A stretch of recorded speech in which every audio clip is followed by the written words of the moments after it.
Learning disability. আজকে আমরা কি পড়বো? Learning disability. আজকে আমরা পড়বো history of learning disability, definition, কি অ্যাসপেক্টস, টাইপ আর কনক্লুশন। ফার্স্টে আমি যাব লার্নিং ডিসেবিলিটি। এর আগের ক্লাসেও আমি পড়িয়েছিলাম তখন সেরিব্রাল পলসিতে আমি বলেছিলাম যে কোনো ডিসেবিলিটিকে জানতে গেলে সেটা তার হিস্ট্রিটা, ডিসেবিলিটি এই টার্মটা নিয়ে এসেছে স্যামুয়েল ক্রিক। তিনি তাদের পড়াশুনো করার ক্ষেত্রে, তাদের কোনো কিছু করছে যখন, সেই পড়ার ক্ষেত্রেও তাদের অসুবিধা হচ্ছে, তাদের স্পেলিং।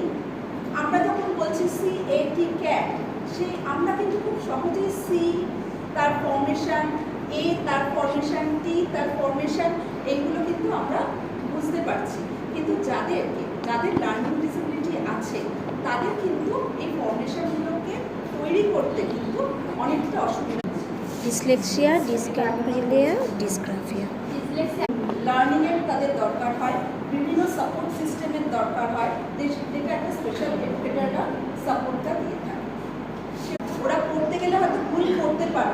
Dyslexia, reading problem. এই ক্ষেত্রে কিন্তু ওরা কিন্তু জোরে পড়ে, ইমেজেস অফ খুব আস্তে আস্তে পড়ে। বা না সিলেবল কেন বলতে ভালো লাগে?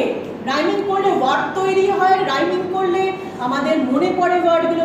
ক্যাট, ব্যাট, র্যাট, ম্যাট, পট, কট, রট বলি না?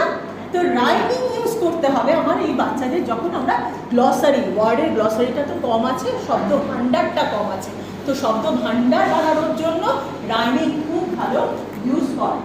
অনসেট এন্ড রিমেম্বারনেস, যেটা বললাম, শুরু শব্দটা কি, শুরুর আওয়াজটা কি, শেষ আওয়াজটা কি, ঠিক আছে? ব্যানানা ফুল ওয়ার্ডটা রয়েছে, পরে তুমি দিলে ব্যানানার লাস্ট এটাকে তুলে দাও, ওকে কি লিখতে হবে? ও লিখছে, তারপরে দুটোকে উঠিয়ে দাও। এই করতে করতে তুমি সিম্পল টু কমপ্লেক্স এগো। কিন্তু তুমি কি করছো? ব্যানানা নিয়েই কাজ করলে, কিন্তু তাতে কি হচ্ছে? তার সঙ্গে সিলেবেলে শেখাচ্ছ, ওই শব্দটা ওর বসবে, ঠিক আছে? rat sat on the mat and ate phonic base story. Sound আসছে এবং এটা দেখো কি সুন্দর একটা রাইটিং এ আমরা এ সাউন্ড উপর কাজ করি। Sad, cat, the fat cat, and pat the rat sat on the mat and ate the jam। আমরা দেখেছিলেন ডিসগ্রাফিয়া এবং এই স্যাম্পল নিয়েও আলোচনা করে দিয়েছে।